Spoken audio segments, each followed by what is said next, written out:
नमस्कार साथियों, स्वागत है आपका BNK24 यूट्यूब चैनल पर बहुत बहुत। साथियों, आज हम एक कंपनी की बात करने जा रहे हैं। कंपनी का नाम है तुम्हारा Abha power and steel private limited. Company SME sector की है। कंपनी अगर हम बात करें तो कंपनी जो है 38 करोड़ 54 लाख रुपए जो है IPO के जरिए जुटाना चाहती है। 38 करोड़ 54 लाख रुपए का इशू साइज है, जो कि जिसमें 31 करोड़ 40 लाख रुपए जो है वो फ्रेश इशू है और 7 करोड़ 50 लाख रुपए जो है वो ऑफ़र फॉर सेल है। ऑफ़र फॉर सेल के जरिए प्रमोटर अपनी हिस्सेदारी बेच रहे हैं। तो अगर हम बात करें इसमें कोटे की, तो इसमें 50% जो है क्वालिफाइड इंस्टीट्यूशनल बायर के लिए रखा गया है और 50% जो है रिटेलर के लिए रखा गया है। अगर कंपनी के हम IPO की प्राइस बैंड की बात करें तो कंपनी का 75 रुपये प्राइस बैंड है। 1600 शेयर का एक लॉट है, तो 1,20,000 रुपये जैसे IPO का एक लॉट बनता है। अगर हम इसकी GMP की बात करें तो वर्तमान में इसकी 0 GMP चल रही है, मतलब कोई GMP नहीं चल रही। और अगर हम इस कंपनी के प्रमोटर की बात करें तो इस कंपनी के जो प्रमोटर हैं वो तुम्हारे सुभाष चंद्र अग्रवाल, अंकित अग्रवाल, अतीश अग्रवाल और सतीश शाह। इस तरह से इसके 4 प्रमोटर हैं और कंपनी 10 की फेस वैल्यू पे आ रही है। अगर हम बात करें कि भाई कंपनी का IPO कितनी तारीख से कितनी तारीख के बीच में ओपन रहेगा, तो क्या है कि 27 नवंबर से कोई IPO ओपन होगा, 29 नवंबर को ये IPO क्लोज होगा, 2 दिसंबर को ये इसके अलॉटमेंट डेट है और जिसको शेयर मिल जाएंगे उसको 3 दिसंबर को उसके अकाउंट में क्रेडिट कर दिए जाएंगे। जिसको शेयर नहीं मिलेंगे उसको 3 दिसंबर को उसका अकाउंट में रिफ़ंड कर दिया जाएगा और 4 दिसंबर को इसकी लिस्टिंग है। अब हम बात कर रहे हैं कि कंपनी बनी कब थी। कंपनी 2015 में इनकॉर्पोरेट हुई थी। अब हमारे ये तो समझ लिया, अब हम बात करते हैं कि कंपनी बिज़नेस क्या करती है, क्योंकि अल्टीमेटली हम किसी भी कंपनी का IPO करते हैं तो हमारा एक सिंपल सा फंडा रहता है कि भाई वो कंपनी व्यापार क्या करती है, मतलब बिज़नेस क्या करती है। जिस बिज़नेस में हम IPO के ज़रिए पैसा लगाने जा रहे हैं वो बेसिकली धंधा क्या करती है, तो मालूम रहे हम। ये कंपनी क्या है कि रेलवे के लिए जो बड़े बड़े ये मान के चलो पार्ट होते हैं वो मैन्युफैक्चरिंग करती है। मतलब एक तरह से ईस्टर्न रेलवे के लिए बड़े बड़े जो पार्ट होते हैं ना रेलवे में यूज़ होने वाले, वो मैन्युफैक्चरिंग करती है और प्राइवेट इंडस्ट्री के लिए भी करती है। मतलब स्टील इंडस्ट्री में भी इसके पार्ट्स का यूज होता है और ये समझ लो कि पावर सेक्टर में भी इसका जो पार्ट मैन्युफैक्चरिंग करती है इसका यूज़ होता है और सीमेंट इंडस्ट्री में भी इसके पार्ट्स का यूज़ होता है। बेसिकली इसके जो ये पार्ट्स मैन्युफैक्चरिंग करते हैं ना, इसके जो ज़्यादातर पार्ट हैं वो इंडस्ट्री में लगते हैं। तो इसका हमने बिजनेस तो समझ लिया। भाई अगर हम बात करें कि रेवेन्यू की, तो रेवेन्यू इस कंपनी का अधिकतर मध्य प्रदेश से आता है। इस कंपनी का लगभग 6 राज्यों में काम है, जिसमें तुम्हारा मध्य प्रदेश, उत्तर प्रदेश, छत्तीसगढ़, उड़ीसा, कर्नाटक, इस तरह से इस कंपनी का 6 राज्यों में काम है। अब हम कंपनी के अगर एसेट, रेवेन्यू और बैलेंस शीट पर नज़र डाल ली जाए तो क्या है कि इसकी देखो एसेट जो 2022 में 35 करोड़ हुआ करते थे, बढ़ के 44 करोड़ हुए और 2024 में बढ़ के 47 करोड़ हो गए। अगर रेवेन्यू की बात करें तो रेवेन्यू इसका 54 करोड़ था 2022 में, बढ़ के फिर से 54 करोड़ हुआ, मतलब बराबर ही रहा और 2024 में 51 करोड़ है। तो रेवेन्यू थोड़ा सही साट नहीं लगा। तीसरी बात करते हैं प्रॉफिट की, तो प्रॉफिट इस कंपनी को 72 लाख रुपए का घाटा था 2022 में। फिर 2023 में इसको 1 करोड़ 40 लाख रुपए का प्रॉफिट हुआ और अभी इसको 3 करोड़ 78 लाख रुपए का प्रॉफिट है, जो ये बैलेंस शीट पे बता रही है। अब अगर रेवेन्यू वाइज देखी जाए तो ठीक नज़र नहीं आ रही, मतलब सही है, ठीक है। और प्रॉफिट इसका थोड़ा अनयूजुअल तरीके से बढ़ घट रहा है, जो कि निवेशकों के लिए सही नहीं माना जाता। अगर हम इसके ROC के बारे में बात करें तो इसका जो ROC है, रिटर्न ऑन इक्विटी, वो लगभग 24 का है, ठीक है। और अगर रिटर्न ऑन कैपिटल एम्प्लॉयड की बात करें तो 23 का है। अगर हम इसके पैट की बात करें, प्रॉफिट आफ्टर टैक्स, जो मार्जिन पे काम करती है, तो 16 का मार्जिन पे काम करती है।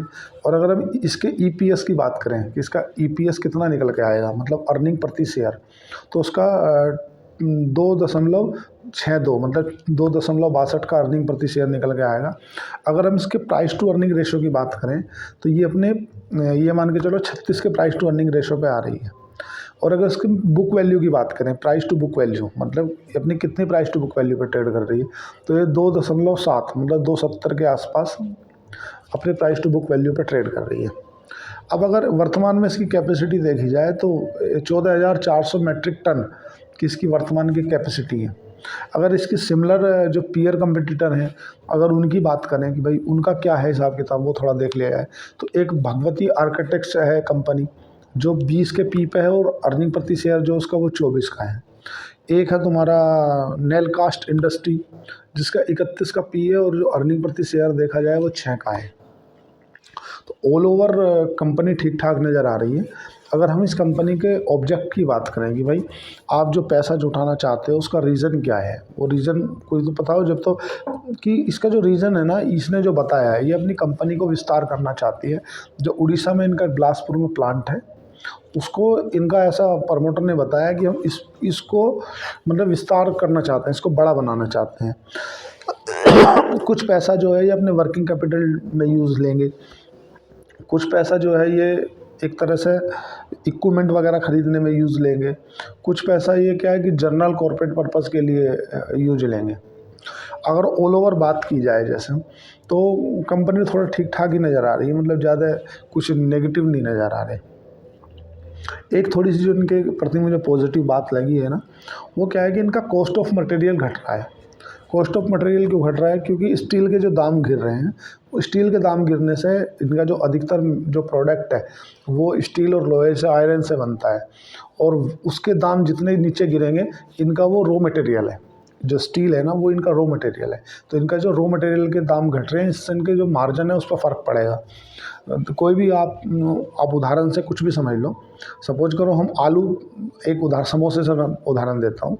अगर हम समोसे की दुकान करके बैठे हैं और हमारा आलू आ रहा है 50 रुपये किलो और वो पूरा सामान आ रहा है हमारा महंगा, तो हमें 10 रुपये समोसे में कुछ बचेगा नहीं। लेकिन अगर वो प्राइस गिर जाए, आलू को 5 रुपये किलो हो जाए, तो हमारा जो समोसा बेच तो हम 10 ही रुपये का रहे, लेकिन उसमें जो मटेरियल की कॉस्ट आ रही है वो 3 रुपये आ रही है। उस समय हमारी मटेरियल की कॉस्ट आ रही थी 8 रुपये की। अगर प्रोडक्ट हमारा जो रॉ मटेरियल है वो महंगा बिकता है तो उस कंडीशन में क्या होगा, हम 10 का समोसा बेच रहे हैं, 8 का हमारा रॉ मटेरियल लगा, तो हमारा जो पैट मार्जिन हुआ वो हो गया 20% का, मतलब 2 रुपये बच रहे हमें। और अगर हमारा रॉ मटेरियल सस्ता हो जाता है तो रॉ मटेरियल सस्ता होने से क्या होगा कि हमारा जो समोसा बनाने में, एक समोसे को मैन्युफैक्चरिंग करने में जो कॉस्ट आ रही है ना, वो आ रही है 3 रुपये, और जो हम बेच रहे हैं वो 10 रुपये का, तो हमारा जो पैट मार्जिन है वो बढ़ जाएगा, तो लगभग 70% का हो जाएगा। तो इसका रॉ मटेरियल सस्ते होने से इसके मार्जिन पर फ़र्क पड़ेगा। अगर हम इस कंपनी की पॉजिटिव और नेगेटिव की बात करें कि भाई इस कंपनी में पॉजिटिव क्या है और नेगेटिव क्या है, तो मेरे को अगर जनरली देखा जाए तो कंपनी की बैलेंस शीट तो अच्छी लग रही है। जैसे मैंने कंपनी की बैलेंस शीट पढ़ी तो अच्छी लग रही है। और दूसरा क्या है कि कंपनी की जो लोन कम है कंपनी के ऊपर, लेकिन एक चीज़ और है जो कंसर्न का विषय है कि जो इनका प्रॉफिट है ना वो एक फ्लैक्चुएट तरीके से घट बढ़ रहा है, जो कि थोड़ा अच्छा नहीं माना जाता। क्यों नहीं माना जाता? क्योंकि कई बार ऐसा देखा गया है कि जब भी आईपीओ आते हैं ना, खासकर एसएमई सेक्टर के जो आईपीओ होते हैं उनको बड़े साफ तरीके से बैलेंस शीट को साफ तरीके से दिखाया जाता है, और बाद में फिर उनके 1-2 क्वार्टर जब रिजल्ट आ जाते हैं तो फिर उनमें एग्जिट की भी एंट्री नहीं मिल पाती। तो मेरे सभी रिटेल भाइयों से ऐसा अनुरोध है कि जैसा अभी मार्केट में महाराष्ट्र का इलेक्शन जीत गए हैं, जिससे मार्केट में अभी बुल फेस में ये मान के चलो कि फिर से एक रिकवरी करी है। अब वो रिकवरी कितने दिन सस्टेन करेगी ये डिपेंड करता है एफआईआई के ऊपर। जो फॉरेन इंस्टीट्यूशनल इन्वेस्टर हैं अगर वो माल बेचना रोक देते हैं तो ये समझ लो कि रिकवरी सस्टेन कर जाएगी। अगर आपका एफआईआई ने माल बेचना कम नहीं करा या 1-2 दिन की बाउंस बैक से आप जो रिटेल भाई हैं वो सोच के बैठ गए कि नहीं अब तो रिकवरी लौट आई है। देखो महाराष्ट्र में इलेक्शन जीतने से फ़र्क तो पड़ेगा बाज़ार पर, शेयर बाज़ार पर। फ़र्क इसलिए पड़ेगा कि देखो जो अडानी के प्रोजेक्ट चल रहे थे, एक धारावी का जो प्रोजेक्ट था महाराष्ट्र में, कई बहुत $1 बिलियन का था वो। अगर महाराष्ट्र में बीजेपी सरकार नहीं आती, विपक्ष की सरकार आ जाती तो वो उनका प्रोजेक्ट रुक जाता। प्रोजेक्ट रुकने से क्या होता कि जो ऑल ओवर कंस्ट्रक्शन का काम है वो जहाँ तक हुआ वहीं तक रुक जाता, क्योंकि वो अपने हिसाब से देते किसी को। अल्टीमेटली महाराष्ट्र जैसे राज्य में बीजेपी का चुनाव जीतना एक पॉजिटिव सेंस ने बाज़ार ने लिया है, और जो आज उसकी देखने को रिकवरी भी मिली है। भाई ऐसा नहीं कि बाज़ार में रिकवरी नहीं हुई, बाज़ार में आप देखो गैप अप ओपन हुआ है, और जो बाज़ार का जो एक तरह से सेंटिमेंट है वो पॉजिटिव हो गया है। आपको आईपीओ में लगाना है या नहीं लगाना है, ये आपका अपना डिसीजन होगा। लेकिन आपको खासकर एसएमई सेक्टर के जो भी आईपीओ, एसएमई के जितने भी आईपीओ हैं, उसमें आप अपनी रिसर्च करें, अपने फाइनेंशियल एडवाइज़र से सलाह करें, उसके बाद ही आप आईपीओ में पैसा लगाएं। क्योंकि आईपीओ एक 100% आपको प्रॉफिट देगा, इसकी कोई श्योरिटी नहीं रहती। कई बार ऐसा देखा गया है कि लोग बाग सोचते हैं कि यार आईपीओ में पैसा लगाया तो मतलब पैसा तो बनेगा। ऐसा नहीं होता, डिपेंड करता है कि वो कंपनी के फ्यूचर प्लान क्या हैं। अगर आपको कुछ चीज़ सुननी है, भाई मैं आपको एडवाइस ही करता हूँ, तो आप कंपनियों की कौन कॉल सुनो। भाई कंपनी अपनी कौन कॉल लाती है, वो कौन कॉल सुनो, मैनेजमेंट क्या बता रहा है अपने बारे में, फ्यूचर के में क्या प्लान है, उनके मार्जिन गिर रहे हैं या बढ़ रहे हैं, आगे बढ़ रहे हैं तो क्यों बढ़ रहे हैं, घट रहे हैं तो क्यों घट रहे हैं, या कंपनी के जो फ्यूचर में प्लान है उनका अभी उस पर कुछ फ़र्क तो नहीं पड़ रहा। तो ये सब चीज़ों से डिपेंड करता है आप रोज़ के 2-5 हज़ार कमाने या लाइफ के 2-5 करोड़ कमाने, ये तुम्हारा डिसीजन स्वयं का है। आप कैपिटल के साथ खिलवाड़ मत करो, इंटरडे ट्रेडिंग मत करो, एफएनओ बिल्कुल भी ना करें। एफएनओ नहीं करना, इंटरडे नहीं करना, स्विंग ट्रेड कर लो अगर करना ही है तुम्हें, कुछ उथल पुथल करना है ज़रूर, नहीं तो हमें तो पानी नहीं पचेगा, तो कोई स्विंग ट्रेड ले लो और महीने 1.5 महीने के लिए टाइम होराइजन रख के बैठ जाओ, प्रॉफिट होगा। सबसे पहली बात है राउंडिंग बॉटम पैटर्न पकड़ना है, विद वॉल्यूम पकड़नी है, नीचे सपोर्टिंग वॉल्यूम भी होनी चाहिए। आप लॉन्ग टाइम में पैसा बनेगा, लेकिन कभी भी गिरता हुआ चार्ट, अगर कोई चार्ट इस तरह से गिर रहा है तो उसको बाय नहीं करना।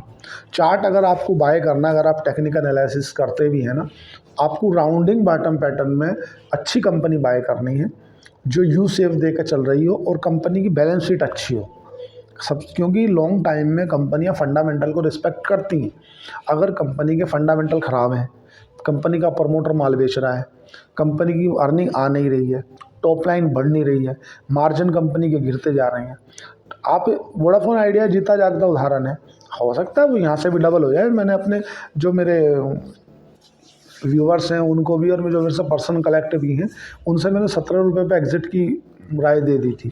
जब दे दी थी जब वोडाफोन आइडिया में ये मान के चलो कि सभी लोग ऑल ओवर सभी इसको 30 का टारगेट दे रहे थे, कोई 40 का टारगेट दे रहा था, क्योंकि उस समय वो राउंडिंग बॉटम पैटर्न देकर चल रहा था विद वॉल्यूम। 17-18 रुपये पे था उस समय। था सब लोग बोले ये 40 हो जाएगा, ये 60 हो जाएगा, आगे बूम है।